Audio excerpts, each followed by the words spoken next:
Welcome. My speaker today is Dr. Camille Sinclair, who's going to be speaking with us today about dating after trauma. Could you tell us a little bit about your work, Dr. Sinclair? Absolutely. I am a licensed clinical psychologist in New York and Colorado, and I work with clients who have mood issues, so issues such as depression, anxiety, trauma. And I also work with clients who've had some form of medical issue, and sometimes it's related to the trauma. And so I work with those clients to help resolve both of those conditions. Wonderful. Thank you. What are some issues that you see the most within the dating world for people who've experienced some sort of trauma? What are some of the most common ones? That's a really great question, Aviva. Some of the more common issues that I see are related to safety and trust. As you can imagine, after you've experienced a trauma, the way that the brain and body tries to protect yourself from experiencing another trauma is to almost sort of avoid. And so by nature, we tend to pull away from events that we used to enjoy because we feel as if those events are now a threat to our safety in some way.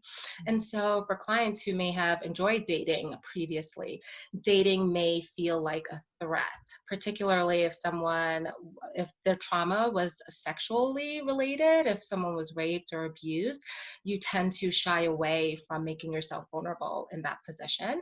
And to be clear, not only with sexual trauma, sometimes even with combat related issues. Again, you've seen humans be the worst that they could be because there's death and murder and pain and suffering. And so that individual might shy away from making themselves vulnerable to another person in a relationship because of everything that they've witnessed. So those are the two common issues that I tend to see, is that recoil and avoidance because of trust and safety Mhm. concerns.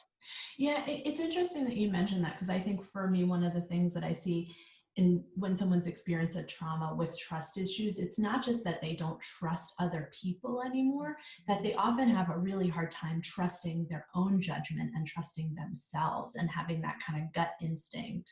Mhm. I wonder how you see that kind of comes up in dating and all of that. Absolutely. So, oftentimes, a byproduct of a traumatic experience is that our thinking changes. We start to believe that we are to blame for the traumas that have happened. There's often guilt related to it. And in more severe forms, there's oftentimes shame related to the trauma. Yeah. And so, because of the thought changes that happen and the ruminative thinking that occurs, rumination means there's this narrative that's playing over and over and over again. So, because of all of those factors, we tend to, with the blame and the guilt and the shame, we then tend to lose the trust in ourselves to be able to pick a right partner, particularly if the trauma, again, involves someone close to you. Well, then you start thinking, this was my fault. I did this. I don't have a good sense of judgment, etc.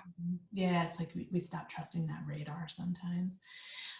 So, in terms of this idea of like pain points that we sometimes talk about, what are some ways that people who've experienced trauma and who want to get back into dating or who want to date more effectively can push past some of these pain points or kind of even leave your baggage at the door and move forward, in your dating life? How do you do that? Mhm. First, I recommend if you are really struggling with a lot of your trauma history, I think it's best to seek out a psychologist to be able to help you begin to regulate your body first, learn how to do that, learn how to just connect again with your body. Because when we tend to avoid and pull away from those events such as dating, what can happen sometimes is you dissociate, and that's the way that your brain protects you from this potential threat. And so I encourage my clients to seek out professional help if they are in severe forms, even moderate forms of trauma experience. It's really helpful to go through cognitive processing therapeutic skills to begin to build the strategies necessary to go back out into the world and do these things such as dating. So that's first. I want to put that out there. Another way that you can begin to push past some of these experiences is with education, knowing that the apprehension you're feeling is normal. You're trying to protect yourself from a very traumatic experience. And so being kind to yourself and gracious, oftentimes my clients come in and they're beating themselves up even more. Yes. This is so Yes. stupid. Why can't I do this?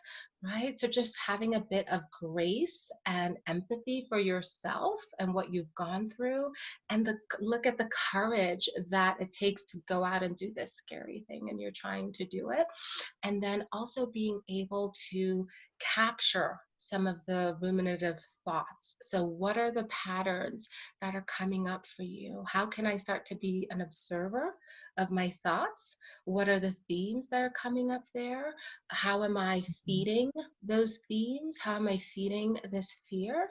Yeah. Right? So, being able to catch some of those patterns so that you can begin to work on them. Wonderful. Thank you so much for your perspective. Um, uh, how do people find you who want to get in touch with you to either work Absolutely. together or just learn more about your work? Yeah, so I am on Psychology Today, which is a network of psychologists who are there for clients to seek us out. And I am licensed, as I mentioned, in Colorado and New York. And so clients can go on psychologytoday.com and search for my name. Last name is Sinclair, Sinclair. And they can contact me via email or phone, and I'm happy to speak with them further. Thank you so much, Dr. Sinclair, for your time. Thank you.